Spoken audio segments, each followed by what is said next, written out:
வணக்கம். நிறைய பேர் இந்த ஹேருக்கு வந்து என்ன போடுறீங்க, நல்லா ப்ரௌனாக அழகாக இருக்குதே அப்படின்னு சொல்லிட்டு, அந்த பிளாக்கில் அந்த ப்ரௌனும் சேர்ந்து வரும்போது எவ்வளோ சூப்பராக இருக்கும் தெரியுமா? அந்த முடி அவ்வளோ அழகாக இருக்கும். அதுக்கு என்ன தெரியுமா போடுறேன்? வெறுமனே மருதாணியும் செம்பருத்தி தழையும் மட்டும்தான் போடுறேன். பார்த்தீங்களா என் முடி எவ்வளோ அழகாக இருக்குதுன்னு சொல்லிட்டு.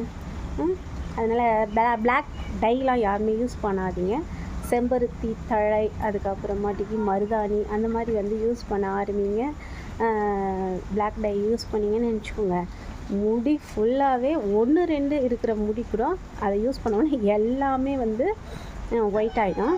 நிறைய பேர் அந்த பிளாக் டை யூஸ் பண்ணவங்கள அது போன பிறகு பார்த்தீங்கன்னா பஞ்சு மிட்டாய் மாதிரி இருக்கும். அந்த தலையை பார்த்தீங்கன்னா நிறைய பேர் பார்த்துருப்பீங்க. அது போடலைன்னா ஃபுல்லாகவே பஞ்சு மிட்டாயாக ஆகிடும். அதனால் முடிஞ்ச அளவுக்கு ஹேர் டைலாம் யூஸ் பண்ணிவிட்டு இயற்கையான ஒரு இதை